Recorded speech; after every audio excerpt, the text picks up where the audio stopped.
ज्ञानमूर्ते द्वन्द्वतीतं गगनसदृशं तत्त्वमस्यादिलक्ष्यम् एकं नित्यविमलाचलं सर्वदेशाक्षिभूतं भावातीतं त्रिगुणरहितं श्रीसद्गुरु नित्यं नमामि। महायोगपीठे तटे भीमरत्यम्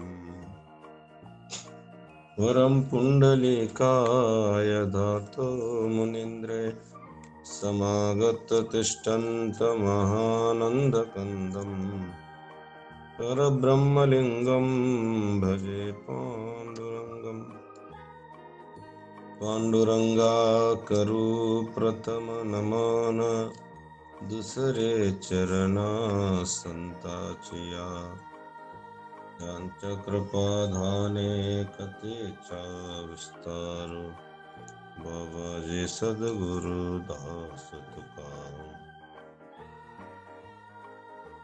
ओम नमो ज्ञानेश्वरा, ओम नमो ज्ञानेश्वरा, करुणाकरा दयाळा, तुमचा अनुग्रह लादलो पावन झालो चराचरी। मी खळा कुसरी काय जनेने बोलतो अति भाविका। नमो सद्गुरु तुकिया ज्ञान दीपा, नमो सद्गुरु सच्चिदानंद रूपा, नमो सद्गुरु भक्त कल्याण मूर्ते, सद्गुरु भास्करा पूर्ण कीर्ते। गुरुर्ब्रह्मा गुरुर्विष्णु गुरुर्देवो महेश्वरा, गुरुर्साक्षात् परब्रह्म तस्मै ಶ್ರೀ ಗುರವೇ ನಮಃ। ಪ್ರಥಮದಲ್ಲಿ ಭಗವಂತನ ಚರಣಗಳಲ್ಲಿ ಅನಂತ ನಮನವನ್ನು ಅನುಸರಿಸಿ ಯಾವ ಅದ್ವೈತ ಸಂಪ್ರದಾಯದ ಸಮಸ್ತ ಗುರುವರರ ಶ್ರೀ ಚರಣಗಳಲ್ಲಿ ಅನಂತ ನಮನವನ್ನು ಸಲ್ಲಿಸಿ ಬಸವಾದಿ ಶರಣರ ಪ್ರಥಮರಲ್ಲಿಯೂ ಅನಂತ ನಮನವನ್ನು ಸಲ್ಲಿಸುತ್ತಾರೆ. ಬೆಳಗಿನ ಜಾವ ಶ್ರವಣಕ್ಕೆ ಉಪಸ್ಥಿತರಿರುವ ಎಲ್ಲ ಸಂತ ಮಹಂತರೇ, ತಾಯಂದಿರೇ, ಯೋಗಿ ಧ್ಯಾನಿ ಮುನಿ ತಮ್ಮೆಲ್ಲರ ಚರಣಗಳಿಗೂ ಅನಂತ ನಮನವನ್ನು ಸಲ್ಲಿಸಿ ನಿನ್ನೆಯ ದಿನ ಜ್ಞಾನೇಶ್ವರ ಮಾವಲಿಯವರು ಯಾವ ವಿರಕ್ತ ಪುರುಷ ವಿರಕ್ತಿ ಆಗಿರುವಂಥ ಯಾರು ವೈರಾಗ್ಯ ಪ್ರಾಪ್ತಿ ಮಾಡಿಕೊಂಡಿರುವಂಥ ಮನುಷ್ಯ ಮಾತ್ರ ಶ್ರವಣಕ್ಕೆ ಯೋಗ್ಯ ಅದಾನ ಅಂತ ಹೇಳಿದ್ರು. ಯಾಕಂದ್ರೆ ಈ ಜೀವನದೊಳಗ ಕ್ರಮ ಅದ. ನಾವೆಲ್ಲ ಬರ್ತೀವಿ, ಕೇಳ್ತೀವಿ, ಕ್ರಮ ಇಲ್ಲದೆ ನಾವು ಮಾಡಿದೆವಂದ್ರೆ ಅದು ನಮಗ ಲಾಭ ಆಗುವುದಿಲ್ಲ.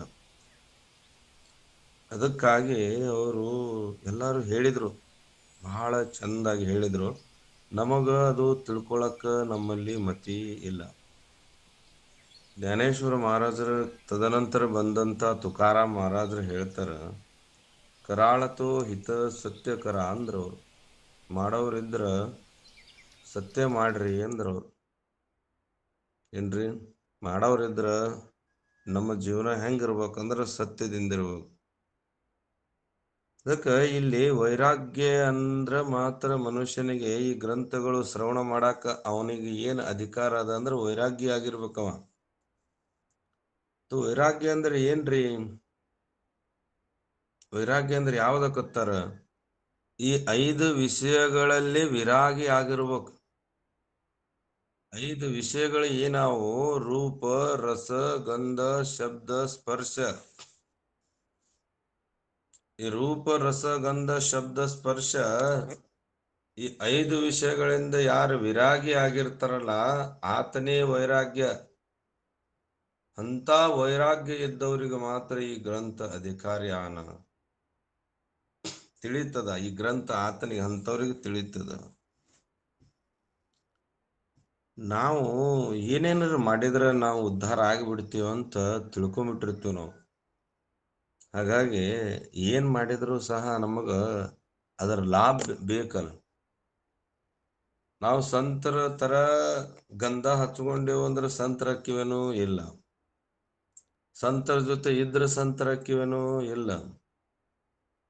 ನಾವು ಸ್ವತಃ ಅದರೊಳಗೆ ಇಳಿಬೇಕು. ಅವಾಗ ನಾವು ಏನು ಮಾಡಿದ್ರು ಸಹ ನಮ್ಮ ಉದ್ಧಾರ ಆಗ್ತದೆ. ಜ್ಞಾನೇಶ್ವರ ಮಾೌಲಿ ಅವರು ಏನು ಹೇಳಿದ್ರೆ ನಿನ್ನೆ ಅಂದ್ರು ವೈರಾಗ್ಯದ ಬಗ್ಗೆ ಹೇಳಿದರು. ವೈರಾಗ್ಯವಾಗಿರುವಂತ ಸನಕಾದಿಕರು ಬ್ರಹ್ಮಾದಿ ಶಂಕರರು ಸದಾ ಈ ಗ್ರಂಥವನ್ನ ಶ್ರವಣ ಮಾಡ್ತಾರ ಅಂತ ನಿನ್ನೆ ದೇವರ ಹೆಸರುಗಳನ್ನ ಹೇಳಿದರು. ತ್ರೈಲೋಕ್ಯ ಬ್ರಹ್ಮದೇವ ಶಂಕರ ಅನಿ ಸನಕಾದಿಕ ಮುನಿ ಇವರೆಲ್ಲರೂ ಸಹ ಸೇವ್ಯ ಕೇಳುವಂತ ಯೋಗ್ಯ ಗ್ರಂಥ ಅನ್ನುವಂತ ಮಾತನ್ನು ಹೇಳ್ತಾ ಬಂದರು. ಇವತ್ತು 56ನೇ ಮೂವಿ 56, 57, 58ರಲ್ಲಿ ಏನು ಹೇಳ್ತಾರೆ ಚಿಂತನೆ ಮಾಡೋಣ. जैसे शारदेचिये चंद्र कड़े माझी अमृत कण कोवळे तेवे चिंती मने मावळे चकोरत गले ती आपरी श्रोताम अनुभवावी हे कथा आणि हळुवारपण चित्ता आणो नियाम हे शब्दे वीण संवादी जे इंद्रियाने नताम भोगी जे बोला आदि भोजी जे ಪ್ರಮಯಾಸಿ. ಮೌಲ್ಯವರು ಏನು ಹೇಳ್ತಾರಪ್ಪ ಅಂತ ಹೇಳಿದ್ರೆ, ಯಾವ ಪ್ರಮಾಣ ಶರತ್ ಋತುವಿನಲ್ಲಿ ಪೂರ್ಣ ಚಂದ್ರ ಆಗಿರ್ತಾನ ನೋಡ್ರಿ. ಶರತ್ ಋತುವಿನಲ್ಲಿ ಪೂರ್ಣ ಚಂದ್ರ, ಆ ಪೂರ್ಣ ಚಂದ್ರ ಆಗಿರುವಂತ ಸಮಯದೊಳಗ ಆ ಚಂದ್ರನ ಕಿರಣಗಳಲ್ಲಿ ಸೂಕ್ಷ್ಮ ಅಮೃತದ ಕಣಗಳಿರ್ತಾವ್ರಿ. ಚಂದ್ರನ ಆ ಸೂಕ್ಷ್ಮ ಅಮೃತ ಕಣಗಳು ಏನ್ ಮಾಡ್ತಾವ ಅಂದ್ರ ಅಮೃತ ನಮ್ಮೆಲ್ಲರ ಆ ಶರತ್ ಋತುವಿನೊಳಗಿರುವಂತ ಅಮೃತದ ಕಣಗಳು ಆ ಸಮಯದೊಳಗಿರುವಂತ ಬೆಳೆಗಳಾಗಿರಬಹುದು, ಯಾವುದೇ ಕಾಳುಗಳು, ತಾಯಿ ಗರ್ಭದಲ್ಲಿರುವಂತ ಮಗು ಸಹ ಅವು ಎಲ್ಲದಕ್ಕೂ ಏನು ಸಿಂಚನ ಮಾಡ್ತಾವ ಅಂತ ಹೇಳಿದ್ರ ಅವು ಅಮೃತದ ಕಣಗಳನ್ನ ಸಿಂಚನ ಮಾಡ್ತಿರ್ತಾವ. ಬಹಳ ಸೂಕ್ಷ್ಮ ಕೆಲಸ ಇದು. ಅಂತ ಸಮಯದೊಳಗ ಆ ಚಕೋರ ಪಕ್ಷಿ ಏನ್ ಮಾಡ್ತದ ತನ್ನ ಮಕ್ಕಳಿಗೆ ಅಂತ ಹೇಳಿದ್ರೆ ಅತ್ಯಂತ ಕೋಮಲವಾಗಿರುವಂತ ಆ ಕೋಮಲ ಭರಿತವಾಗಿರುವಂತ ಅಮೃತ ಕಣಗಳನ್ನು ಅವು ತನ್ನ ಮಕ್ಕಳಿಗೆ ಹೀರ್ಕೊಳಂಗ ಮಾಡ್ತದ ನೋಡ್ರಿ. ಅವು ಗ್ರಹಣ ಮಾಡ್ತಾವ. ಅಂತ ಅದ್ಭುತವಾದಂತ ಚಮತ್ಕಾರ. ಚಂದ್ರನ ಅಮೃತ ಕಣಗಳನ್ನ ಹೀರಿ ತನ್ನ ಮಕ್ಕಳ ಉಪಜೀವನ ಮಾಡಿಸುವಂತ ಚಕೋರ ಪಕ್ಷಿ. ಹಾಗೆ ಶ್ರೋತ್ರ ವಕ್ತ ಹೆಂಗರಿರ್ಲಿ, ಶ್ರೋತ್ರ ಹೆಂಗಿರ್ಬೇಕು ಗೊತ್ತೇನ್ರಿ? ಕೇಳಮವ ಆ ಗೀತೆಯ ಪ್ರೇಮ ತತ್ವ ಅನುಭವ ಅತ್ಯಂತ ಕೋಮಲ. ಆ ಚಂದ್ರನ ಅಮೃತ ಕಣಗಳಿದ್ದಂಗ ಗೀತೆಯ ಕೋಮಲತ ಹೆಂಗಿರ್ತದ್ರಿ? ಹಾಗೆ ಆ ಗೀತೆಯ ಶ್ರವಣ ಮಾಡುವಂತ ಶ್ರೋತ ಪ್ರೇಮ ಭಕ್ತಿ ತತ್ವ ಅನುಭವ ಅತ್ಯಂತ ಕೋಮಲಿರ್ಬೇಕು. ಆ ಚಿತ್ತದೊಳಗ ಶ್ರವಣ ಹೆಂಗ ಮಾಡ್ಬೇಕವ? ಅವನಲ್ಲಿ ಶ್ರವಣ ಮಾಡ್ಲಿಕ್ಕೆ ಅಷ್ಟು ಸರಳ ಇರುವುದಿಲ್ಲ, ಬಹಳ ಸೂಕ್ಷ್ಮದ್ರಿ ಭಗವದ್ಗೀತಾ. ಹೇಗೆ ಭಗವದ್ಗೀತೆಯಲ್ಲಿ ಅತ್ಯಂತ ಶ್ರವಣವಾಗಿರುವಂತ ಮನುಷ್ಯರು ನಾವು ಭಗವದ್ಗೀತೆ ಕೇಳಾಕತ್ತೀವ್ರಿ ಅನ್ನಕ್ ಸಾಧ್ಯನೇ ಇಲ್ಲ. ಯಾಕೆ ಸಾಧ್ಯ ಇಲ್ಲ ಅಂತ ಹೇಳಿದ್ರ, ನಮ್ಮೊಳಗೆ ಇರೋದು ಏನದವು? ನಾವು ಇಂದ್ರಿಯ ಜೊತೆಗಿದೀವಿ. ಆ ಇಂದ್ರಿಯ ಅಧೀನದಲ್ಲಿರುವವರು ಆ ಇಂದ್ರಿಯಗಳು ಏನಾದ್ರೂ ಶ್ರವಣಕ್ಕೆ ನಮಗ್ ಯೋಗ್ಯ ಮಾಡ್ತಾವ? ಇಲ್ಲ. ಶಬ್ದದ ಅರ್ಥ ನಮ್ಮಲ್ಲಿ ತಿಳಿಬೇಕಲ್ಲ.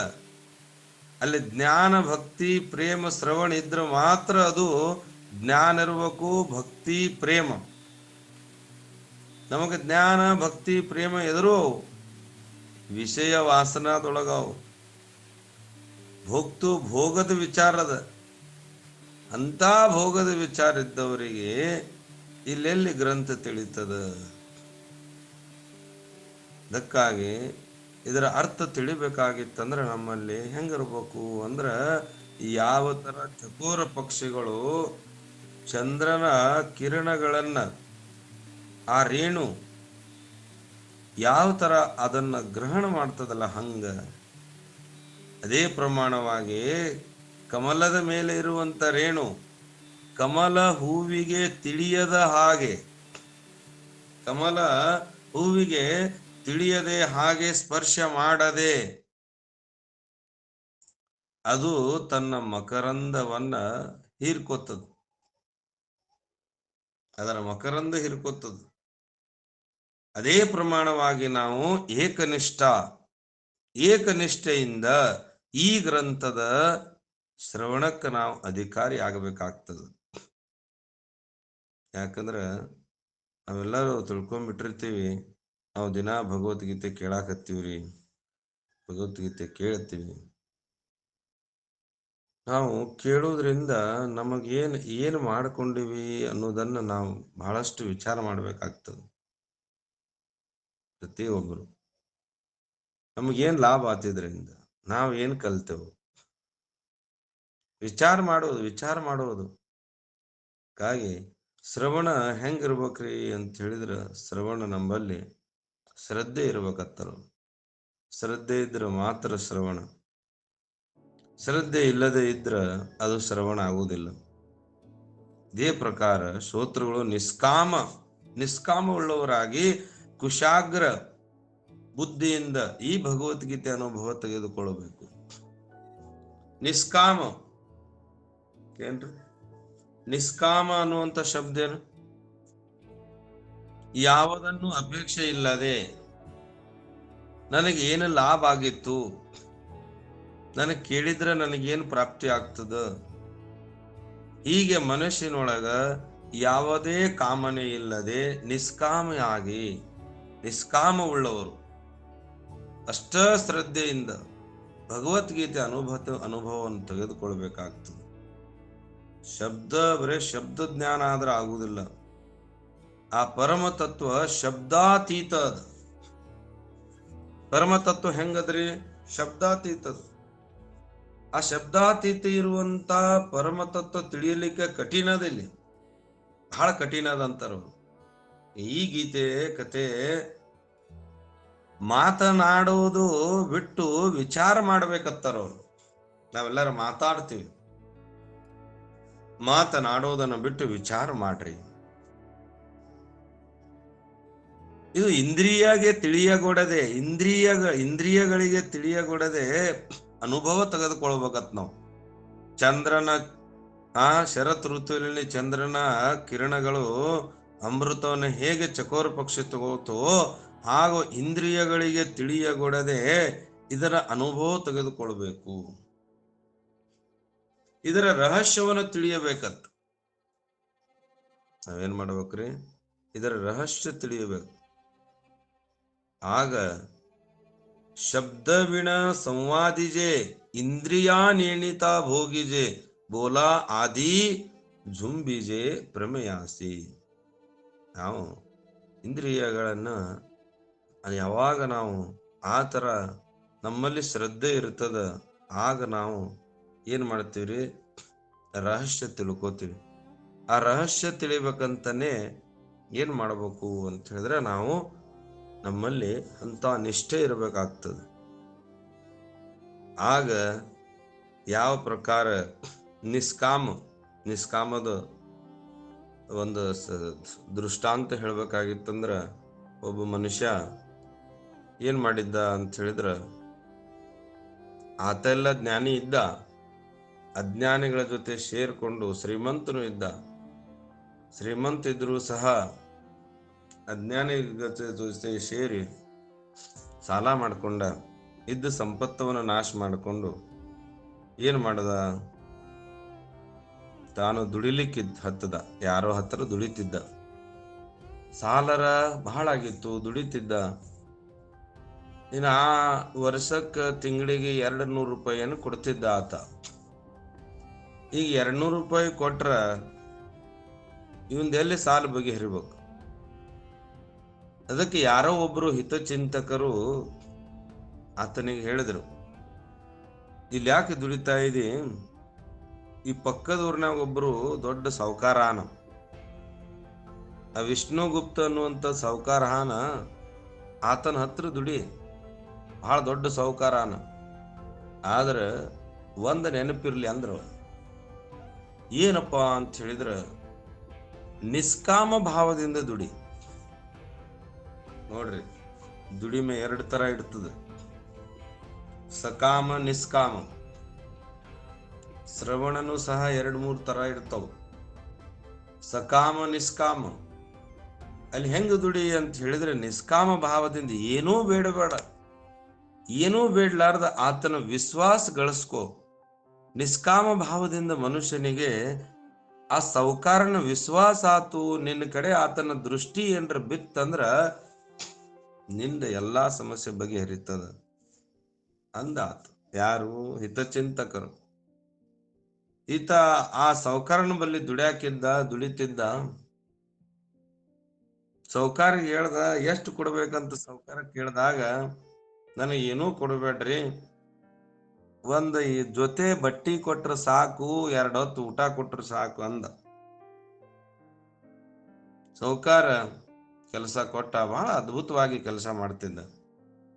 ಈ ದುಡಿಯುವುದನ್ನು ನೋಡಿ ಸಾಹುಕಾರನಿಗೆ ಇವನ ಮೇಲೆ ಏನು ಬಂತ್ರಿ? ವಿಶ್ವಾಸ ಬಂದ ತಕ್ಷಣ ಈತನಿಗೆ ಲೆಕ್ಕ ಪತ್ರ ಮಾಡುವಂತ ಕಾರ್ಕೂನ್ ಕೆಲಸ ಕೊಟ್ಟ.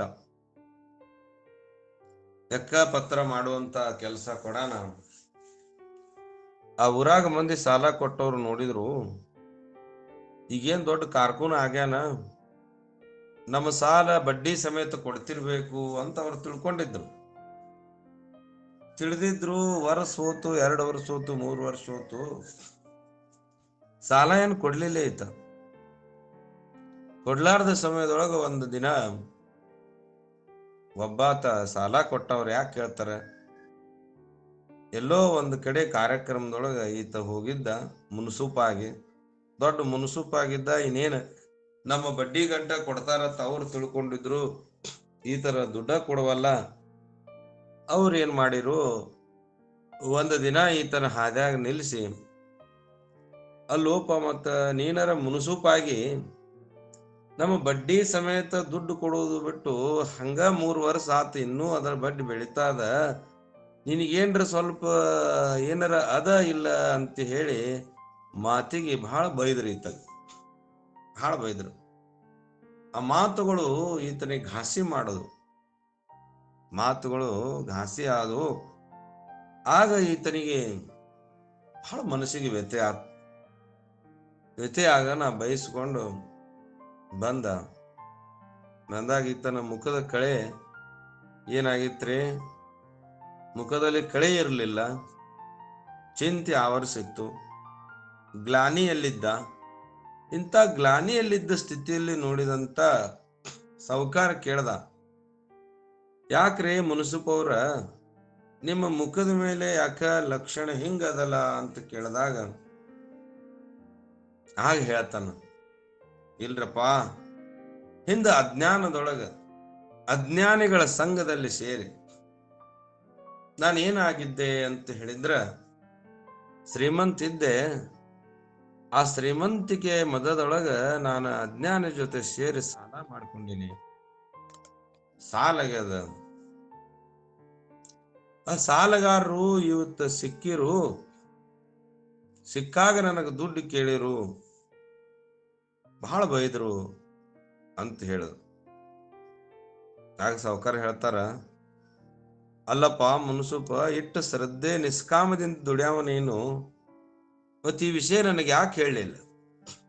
ನನಗೆ ಹೇಳಿದ್ರ ನೀನ್ ಎಲ್ಲಾ ಸಮಸ್ಯೆ ನಾನು ಬಗೆಹರಿಸ್ತಿದ್ನಲ್ಲ ಅಂದ್ರ. ತಗೊಂಬ, ನಿನ್ನ ಪುಸ್ತಕ ಎಲ್ಲದ, ಆ ಕೊಡು ತಗೊಳ್ಳೋ ಪುಸ್ತಕರ ಎಲ್ಲದ ತಗೊಂಬ ಅಂದ. ಆಗ ಪುಸ್ತಕ ತಂದು ಕೊಟ್ರು. ನೋಡಿದ್ರು ಪುಸ್ತಕಲ್ಲಿ ಎಷ್ಟು ಜನರಿಗೆ ಕೊಡೋದಿತ್ತು ವ್ಯಾಪಾರ, ಎಷ್ಟು ಸಾಲ ಇತ್ತು, ಎಲ್ಲಾ ಸಾಲ ಕೊಟ್ಟು ಕಳಿಸಿರು. ಒಂದು ಮಾತು ಗೊತ್ತಾಗಿದ್ದಕ್ಕೆ ಸಾವುಕಾರ ಏನು ಮಾಡಿರು, ಈತನು ಎಲ್ಲೆಲ್ಲಿ ಸಾಲ ಇತ್ತು ಬಡ್ಡಿ ಸಮೇತ ಎಲ್ಲಾ ಸಾಲ ಕೊಟ್ರು. ಎಲ್ಲಾ ಸಾಲ ಕೊಟ್ಟ ಮೇಲೆ ಆತನ ಮುಂದ ಆ ಪುಸ್ತಕ ಏನು ಬರೆದಿಟ್ಟಿದ್ರಲ್ಲ, ಆತನ ಪುಸ್ತಕ ಹರಿದು ಹೋಗದ್ರು. ಇದು ಏನ್ರಿ ದೃಷ್ಟಾಂತ. ಇದ್ರ ಸಿದ್ಧಾಂತ ಏನು ಅಂತ ಹೇಳಿದ್ರ, ಆ ಸಾಲಗಾರ ಯಾರಿದ್ದ, ಸಾಲ ಯಾರು ಮಾಡಿದ್ದ ಅಂತ ಹೇಳಿದ್ರೆ ಅಜ್ಞಾನಿ ಜೀವ. ಈ ಶರೀರ ಒಳಗ ಈ ನಾ ಅನ್ನುವಂತ ಅಜ್ಞಾನಿ ಜೀವ ಅಹಂಕಾರದೊಳಗ ಸಾಲ ಮಾಡಿರ್ತಾನ. ಮತ್ತಿಲ್ಲಿ ಕೆಟ್ಟ ಗೆಳೆಯರು ಯಾರ್ರಿ ಅಂತ ಹೇಳಿದ್ರೆ ಹೊರಗಿನವ್ರು ಯಾರು ಇಲ್ಲ, ಈ 10 ಮಂದಿ ಇಂದ್ರಿಯ ಅದಾವಲ್ಲ, ಈ 10 ಮಂದಿ ಇಂದ್ರಿಯಗಳು 5 ಜ್ಞಾನೇಂದ್ರಿಯ, 5 ಕರ್ಮೇಂದ್ರಿಯ, 5 ವಿಷಯಗಳು. ಈ 5 ವಿಷಯಗಳ ಜೊತೆಗೆ ಇರುವಂತ ಮನುಷ್ಯ ಈತ ಇವರ ಜೊತೆಗೆ ಬಿದ್ದು ತನ್ನ ಆತ್ಮಬೋಧ ಎಂಬ ಶ್ರೀಮಂತಿಕೆಯನ್ನು ಮರೆತಿರ್ತಾನೆ. ಆತ್ಮಜ್ಞಾನ ಎಂಬ ಶ್ರೀಮಂತಿಕೆ ಮರೆತು ಅಜ್ಞಾನಿ ಆಗಿರುವಂತ ಜೀವ ಸಾಲಗಾರನಾಗಿದ್ದ. ಇನ್ನ ನಿಷ್ಕಾಮ ಭಾವದಿಂದ ದುಡಿ ಅಂತ ಹೇಳಿದವರು ಯಾರು ಅಂತ ಹೇಳಿದ್ರೆ ಸದ್ಗುರು. ಸದ್ಗುರುವಿನ ಹತ್ರ ಶರಣಾದ, ಗುರು ದೀಕ್ಷೆ ತಗೊಂಡ. ಆಗ ಗುರು ಹೇಳ್ತಾನ, ಎಷ್ಟರ ಕಷ್ಟ ಪಡ್ತೀವೋ, ಎಷ್ಟರ ಕಷ್ಟ ಪಡವ, ಎಷ್ಟರ ದುಡಿತಿ, ನೀನು ಭಗವಂತನಾಗಿರುವಂತ ಆ ಸಾವುಕಾರನೇ ಭಗವಂತ, ಅವನಿಗಾಗಿ ದುಡಿ, ನಿಷ್ಕಾಮ ಭಾವದಿಂದ ದುಡಿ. ಆಗ ನಿಷ್ಕಾಮ ಭಾವದಿಂದ ದುಡಿದ ಆ ಸಾವುಕಾರ ಯಾರು ಅಂತ ಹೇಳಿದ್ರೆ ಜನ್ಮ ಮರಣಕ್ಕ ಕಾರಣವಾಗಿರುವಂತ ನಮ್ಮ ಯಮದೇವರು. ಇನ್ನ ಆ ಸಾಲ ಯಾವುದ್ರಿ ಅಂತ ಹೇಳಿದ್ರೆ ಜನ್ಮ ಮರಣ. ಜನ್ಮ ಮರಣ ಎಷ್ಟು ಸಲ ಹುಟ್ಟಿವಿ, ಎಷ್ಟು ಸಲ ಬಂದಿವಿ ಅಂತ ಲೆಕ್ಕ ಇಲ್ಲ ನಮಗೆ. ಆಗ ಆ ಬರೆದಿಟ್ಟಿರುವಂತ ಪುಸ್ತಕ ಏನು ಅಂತ ಹೇಳಿದ್ರೆ ಲಲಾಟ ಪತ್ರಿಕೆ. ಎಷ್ಟು ಜನ ತಾಯಿಂದರಾಗ್ಯಾರೋ, ಎಷ್ಟು ಜನ ಮಕ್ಕಳಾಗ್ಯಾರೋ, ಎಷ್ಟು ಸಂಸಾರ ಮಾಡಿವೋ ಲೆಕ್ಕಿಲ್ಲ. ಆದ್ರೂ ಸಹ ಇನ್ನ ಎಷ್ಟು ಭ್ರಾಂತಿ ನಮಗ್ ನೋಡ್ರಿ. ನಾವ್ ಈಗಲೂ ಗುರು ದೀಕ್ಷೆ ತೊಳಕ್ ತಯಾರಿಲ್ಲ, ಗುರುವಿನ ಹತ್ರ ಹೋಗಕ್ ತಯಾರಿಲ್ಲ. ಇನ್ನ ಬದುಕ್ತೀವನು ಆಸೆ ಅದ ನಮಗ, ಇನ್ನ ನಾಳೆಗೆ ಬದುಕ್ತೀವನು ಅಂತ ಆಸೆ ಅದ. ಇನ್ನು ಸಂಸಾರ ಮಕ್ಕಳಿಗಾಗಿ ಸಂಸಾರಕ್ಕಾಗಿ ರಾತ್ರಿ ಹಗಲು ಚಿಂತೆ ಮಾಡ್ತಾರ. ಶರಣರ ಗತ್ರೆ ನಟನೆ ಮಾಡ್ತಾರ. ಮತ್ ಶರಣರ ಸಂತರಗತೆ ನಟನೆ ಮಾಡಿ ನಾವು ಸಂಸಾರಕ್ಕಾಗಿ ದುಡಿದ್ರೆ ನಮ್ಮ ಭಗವಂತ ಏನಾರ ಸಾಲ ತೀರಿಸ್ತಾನ? ಸಾಧ್ಯನೇ ಇಲ್ಲ. ಹಾಗೆ ಆ ಬ್ರಹ್ಮ ದೇವರು ಈ ಜೀವನಿಗೆ ಎಷ್ಟಂತ ದುಡಿತೀವೋ ಎಷ್ಟತ್ತ ಸಾಲ ಮಾಡ್ತೀಯ ಅಂತ ಲಲಾಟ ಪತ್ರಿಕೆ ಹರಿದು ಹಾಕಿದ. ಆ ಸಾಲದ ಪತ್ರೆ ಹರಿದು ಹಾಕಿ ಈಗ ಆತ ನಿಶ್ಚಿಂತನಾದ. ನಿಶ್ಚಿಂತಾಗಿ ಈಗ ಹೆಂಗದಾನಪ್ಪ ಅಂತ ಹೇಳಿದ್ರ, ತನ್ನ ಸ್ವಸ್ವರೂಪದೊಳಗ ಜನ್ಮಿಲ್ಲ, ಮರಣಿಲ್ಲ, ಹುಟ್ಟಿಲ್ಲ, ಸಾವಿಲ್ಲದಂತ ಆತ ಹೆಂಗದನ್ರಿ ಅಂತ ಹೇಳಿದ್ರ ಅಜೋ ನಿತ್ಯಂ ಶಾಶ್ವತಂ ನ ಹನ್ಯತೆ ಅನ್ಯಮಾನೇ ಶರೀರೇ.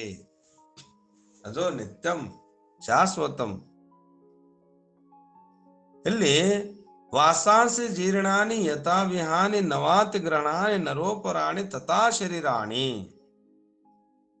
ಹೆಂಗ ಜೀವಕ್ಕ ಹುಟ್ಟಿಲ್ಲ, ಸಾವಿಲ್ಲ, ಆ ಲಲಾಟ ಪತ್ರಿಕೆ ಹರಿದು ಹಾಕದ ಯಮದೇವರು.